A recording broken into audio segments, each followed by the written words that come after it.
Salut les amis, c'est Ludo, j'espère que vous allez bien. On se retrouve aujourd'hui pour une nouvelle vidéo et il va s'agir d'un update lecture.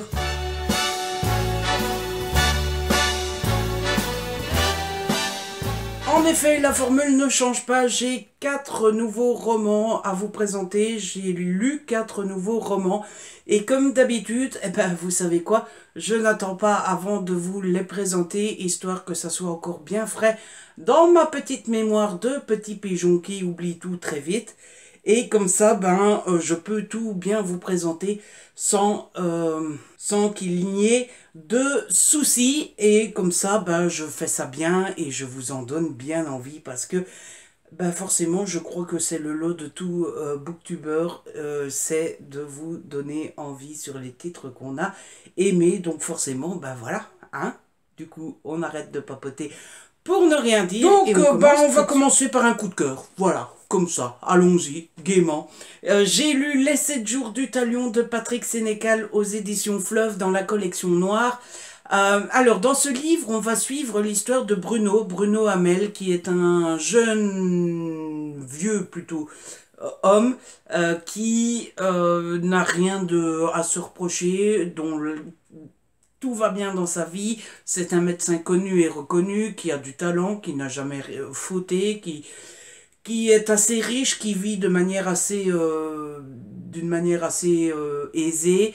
Il a une femme, il a une fille, il a une belle maison. Il pourrait avoir une plus grande maison parce qu'il est assez riche pour avoir une plus belle maison, mais il se contente d'une maison plutôt petite parce que il se sent bien dedans, etc. Enfin bref, c'est vraiment la belle vie, tout va bien, sauf qu'un jour, on va retrouver sa petite fille et on va se rendre compte que non seulement elle a été tuée, mais en plus elle a été violée. Voilà, là on a bien cassé l'ambiance, n'est-ce pas? Et Bruno, évidemment, est complètement dévasté. Il va rester dévasté jusqu'au jour où il va apprendre que le meurtrier de sa fille a été arrêté, il est jugé et il va apprendre que le meurtrier de sa fille ne fera pas de prison à vie, puisque même s'il prend la perpétuité, la perpétuité c'est 20 ou 30 ou 40 ans, un truc comme ça. Et Bruno ne trouve pas ça du tout normal que le meurtrier de sa fille sera relâché un jour.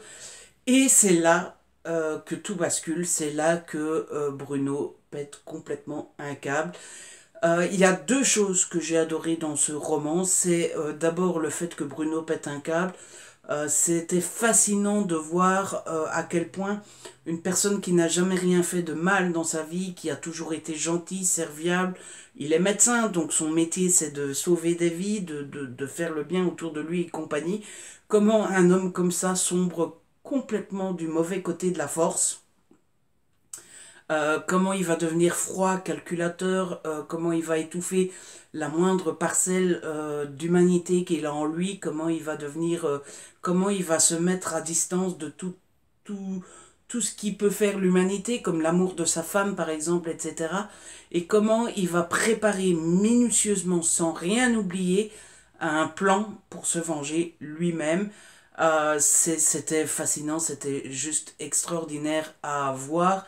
Je pense que l'âme humaine et les côtés retors de l'humanité restent fascinants tout le temps, quelle que soit l'histoire. Et là, on est en plein dedans. Et puis, l'autre grosse réussite de ce roman, c'est la course contre la montre, puisque je pense que c'est dit dans le... Oui, voilà, c'est dit dans le résumé. Il va enlever le meurtrier de sa petite fille et il va prévenir les autorités que pendant 7 jours, les 7 jours du Talion, il va torturer le meurtrier de sa fille et qu'au bout du 7e jour, il va le tuer. Et évidemment, ça fait démarrer une course contre la montre parce que les autorités ne peuvent pas laisser faire ça, non seulement pour protéger Bruno, pour que Bruno ne devienne pas hors la loi, mais aussi pour protéger, c'est bien malheureux, mais les autorités sont aussi obligées de protéger le meurtrier parce que c'est leur métier de protéger tout le monde, même les meurtriers, comme un médecin est censé soigner tout le monde, même les meurtriers. Et du coup, ben, les policiers vont tout faire pour retrouver Bruno avant qu'il ne soit trop tard, sauf que Bruno, je vous l'ai dit, a extrêmement bien préparé son plan et que, ben voilà, c'est pas facile de le retrouver. Et puis on en arrive à la fin qui est selon moi très réussie parce que au fur et à mesure qu'on se rapproche de ce petit dénouement, au plus la tension devient grande parce que est-ce qu'ils vont arriver à retrouver Bruno? Est-ce que Bruno va tuer le meurtrier? Est-ce que Bruno, jusqu'où Bruno a été, jusqu'où Bruno est prêt à aller? Est-ce qu'il va aller jusqu'au bout de son plan? Est-ce que la femme de Bruno va réussir à le faire changer d'avis, etc., etc. Enfin bref, vous voyez le genre. C'est la première fois que je lisais du Patrick Sénécal et ça sera franchement pas la dernière, pardon. J'ai adoré le style de l'auteur. Euh, Surtout que, il faut bien le reconnaître, je trouve toujours, j'aime beaucoup les thrillers où il se passe plein de choses, où il y a du boum boum, du sang, des cliffhangers à la fin de chaque chapitre, que les chapitres soient courts et compagnie. J'aime beaucoup ça, vous le savez, je vous le dis souvent. Ici, on est loin de tout ça, les chapitres ne sont pas courts, il se passe pas énormément de choses, il ne se passe pas du boum boum boum partout, il n'y a pas de sang partout et compagnie. On rentre donc plutôt dans un truc plutôt psychologique, et quand un thriller est psychologique, il faut absolument que ça soit bien fait et très bien fait parce que, ben, par exemple, j'ai lu L'erreur de Suzy Fox dernièrement, c'était très mal fait et du coup le thriller est très chiant. Là, c'est réussi du début à la fin, moi j'ai adoré et du coup je vous le conseille. Je me trouve bon là, j'ai bien vendu, non? Trouvez pas? Je suis content. Ensuite, j'ai lu un truc qui n'a rien à voir, puisque ici on est plutôt dans le document. J'ai lu Arrête de ramer, t'attaques la falaise de Philippe Lombard aux éditions du Note. Ici, c'est pas du tout un roman, c'est ce que moi j'appelle un document. Je ne sais pas si ça s'appelle vraiment comme ça. Mais en tout cas, c'est comme ça que moi je l'appelle. C'est un petit livre qui est consacré au cinéma et plus particulièrement aux titres de cinéma, des films de cinéma. Et c'est un petit document où on parle des titres du cinéma à travers plein de petits tops, plein de petites listes, plein de petites anecdotes, plein de petits jeux aussi. C'est présenté, c'est pas vraiment présenté d'une façon ou d'une autre, puisque chaque page est assez originale. Pour vous donner une petite idée, on commence le livre par la définition d'un bon titre selon Alain Poiret. Alain Poiret euh, qui est un grand producteur de cinéma qui a travaillé pour les... Ah, je retiens pas le nom. Pour le... Comment on appelle ça? Pour la boîte Gaumont. Et donc, il vous explique un petit peu la difficulté qu'il a eu quand il était producteur à trouver le nom des films et compagnie. Vous avez plein de petits top 10 comme ça. Par exemple, ici, c'est le top 10 des titres les plus longs. Et vous avez, par exemple, qu'il est dur d'être farceur, d'aimer la musique pop et les films d'horreur quand on a un père qui se présente aux élections. Et c'est un vrai film qui est de Paul Aaron et Terry Windsor et qui est sorti en 1987. Donc voilà, vous avez les titres les plus longs qu'on puisse trouver dans le cinéma. Et puis vous avez aussi l'histoire des titres de quelques films. Par exemple, Elle ou la Quiz, c'est le réalisateur Claude Zidi, qui a trouvé le titre de son film parce qu'il était au restaurant et le serveur lui a demandé s'il voulait l'Elle ou la Quiz. Et il avait trouvé ça très drôle. Vous avez des petits jeux aussi comme ça où vous devez relier le titre français, le titre qu'on connaît tous, avec la traduction qu'ils en ont fait au Québec, puisque je ne sais pas si vous le savez, mais au Québec ils ont une loi comme quoi ils sont obligés de traduire les titres en français. Euh, Vous avez une liste avec les titres Pinocchio, donc les titres de films qui ne correspondent pas du tout à ce qui se passe dans le film. Par exemple, L'empreinte de Dracula qui est sorti en 1973. Eh ben, il n'y a pas Dracula dans le film, puisque c'est une histoire de loup-garou. Voilà. Vous voyez, voilà, le livre est rempli de petites choses comme ça. Le top 10 des titres les plus vulgaires. Voilà, vous avez par exemple Petit con, qui est sorti en 1983, ou Ta gueule, je t'aime, de Serge Corbert, qui est sorti en 1980. Vous avez l'alphabet. Donc, si vous voulez jouer en disant, moi je connais un titre avec à chaque fois une lettre de l'alphabet, vous pouvez jouer. Puisqu'il y a par exemple Suspense au Caire pour A008, Pour la lettre B, vous pouvez dire le plan B. Je sais pas, moi, pour la lettre Q, bah, il y a le film Q, sorti en 2011.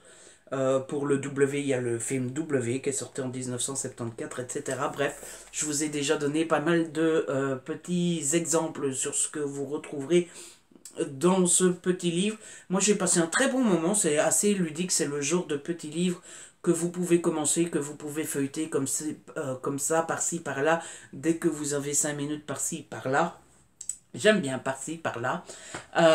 C'est plutôt bien expliqué. L'auteur expose bien ses idées. L'auteur expose bien à chaque début de page qu'est-ce qu'il veut vous expliquer sur la dite page. Il n'y a pas énormément de texte sérieux. Hein. Vous avez le titre, ce qu'il veut dire par ce titre-là, et puis vous avez la liste, etc. Mais c'était plutôt intéressant. Moi, j'aime bien ce genre de petits livres où vous apprenez des petites choses, où vous apprenez des anecdotes sans vous prendre la tête. C'est ludique, ça va vite, vous lisez ça entre deux. Et puis voilà, la seule petit défaut, je trouve, c'est que les pages sont assez granuleuse. Je trouve que le livre serait encore plus beau si les pages étaient glacées, mais je vous avais déjà fait la même remarque avec un autre livre de la même collection que je vais essayer de retrouver, si je l'ai gardé. Mais je l'ai gardé, j'en suis sûr, mais je ne sais pas où il est rangé. Du coup, je ne vais pas... Ah si, voilà, je l'ai retrouvé. C'est la même chose que ce que je vous avais dit sur l'anti-guide du cinéma. C'est que les pages sont glacées, sauf que le livre coûte 9,90 €, 9,90 €. Et payer 9,90 € pour un petit livre comme ça sur un sujet qui m'intéresse, je dirais bien oui. Si je devais le payer, parce que bon, je l'ai reçu en service presse, donc je l'ai reçu gratuit, mais si je devais payer un petit livre comme ça sur un sujet qui m'intéresse à 9,90 €, pourquoi pas. Si on mettait des pages glacées, à mon avis, ça monterait le prix à 12-13 € le livre. Donner 13 € pour un livre comme ça passerait peut-être moins, c'est la barre psychologique des 10 €. Donc voilà, à mon avis, c'est pour ça que les pages ne sont pas glacées. Il faut quand même faire un rapport qualité-prix, et pour 9 €, on ne sait pas tout avoir non plus, mais je vous le conseille fortement. Ensuite, j'ai lu un autre thriller, puisque j'ai lu Oiseau de nuit de Robert Brinza aux éditions Belfond dans la collection noire. Et encore une fois, c'était très très très réussi. J'ai passé un excellent moment avec ce thriller, comme Les 7 jours du Talion. C'est peut-être pas un aussi gros coup de cœur, mais c'est un très très très très très bien avec mention. Et je passe toujours énormément de plaisir avec cet auteur. Pour la petite info, c'est un tome 2. C'est la suite de... je vais essayer de vous le retrouver pour vous le montrer. C'est la suite de La fille sous la glace, toujours de Robert Brinza, qui était sorti l'année dernière. D'ailleurs, il est sorti en poche chez Pocket cette année-ci, si jamais ça vous intéresse. Et je sais la question que vous allez me poser. Est-ce qu'il faut absolument avoir lu le tome 1 pour lire ce tome 2? Et vous savez ce que je vais vous répondre. Non, mais c'est mieux. Tout simplement parce que dans ces histoires, on suit Erika Foster, qui est une jeune policière qui a dû quitter là où elle vivait pour des raisons personnelles que je vous laisserai découvrir vous-même. Dans chaque tome, c'est une nouvelle enquête. Voilà. Le seul truc, c'est que si vous ne lisez pas le premier tome, vous allez juste être privé de l'introduction du personnage que vous allez retrouver tout au long des tomes. Donc forcément, c'est dommage de vous priver de l'introduction d'un personnage que vous allez suivre de tome en tome, et donc d'année en année, forcément. Même si je pense que le tome 3 sort en septembre. Donc dépêchez-vous. Donc pourquoi j'aime bien ce livre? Je pense que c'est principalement grâce au style de l'auteur. Ici, on va suivre un serial killer qui va tuer certaines personnes. Au départ, on se dit qu'il n'y a aucun lien entre les personnes tuées. Forcément, il y en a un. Ah oui, oui, bah oui. Tu enfonces des portes ouvertes, hein, Ludo, n'est-ce pas? Et donc, ce serial killer va tuer des personnes selon un modus operandi. bien particulier et j'aime beaucoup le style de l'auteur parce qu'il a cette capacité à vous prendre par la main et à ne plus jamais vous lâcher. C'est pas du thriller super psychologique, super dur à la Karine Giebel dans Toute blesse la dernière tue par exemple, ou dans Meurtre pour rédemption, même si je l'ai pas encore lu. C'est du policier, tout ce qu'il y a de plus classique avec une enquête, un meurtre et une conclusion. Mais c'est extrêmement bien ficelé, c'est extrêmement bien mené, c'est extrêmement efficace, ça se lit tout seul. Les chapitres ne sont pas très longs, il se passe suffisamment de choses. Ouh, j'ai failli... j'ai savonné. Il se passe suffisamment de choses pour ne pas vous ennuyer. Il se passe suffisamment de choses. Je vais arrêter de dire suffisamment parce que je vais me casser la figure là-dessus. Il se passe assez de choses pour vous donner envie de tourner les pages. Et puis, la grande spécificité, oulala, je savonne et en plus j'utilise des mots compliqués. Alors comment voulez-vous?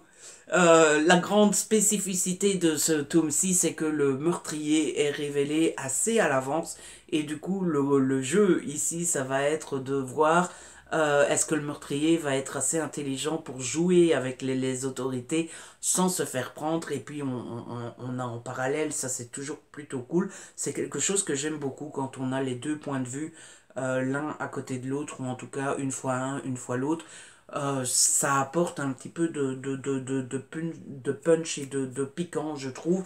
Et puis la grande réussite, je trouve, de ces deux tomes, forcément, c'est le personnage d'Erika Foster, puisque je vous ai dit, elle a un passé assez compliqué, elle n'a pas eu la vie super facile. Elle vit dans un petit appartement un peu miteux comme ça. Elle n'a pas franchement d'amis, elle n'a pas franchement de famille. Elle a de la famille mais pas près d'elle, donc elle vit un peu seule.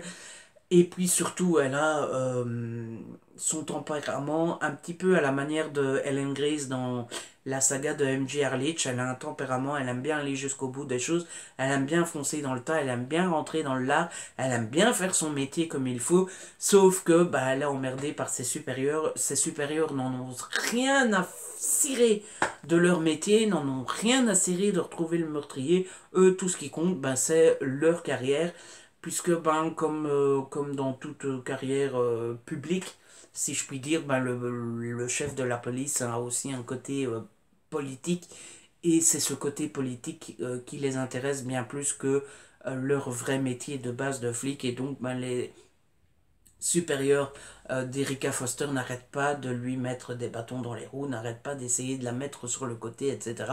Heureusement, Erika ne se laisse pas faire. Heureusement, Erika a du caractère et ça déménage. Voilà.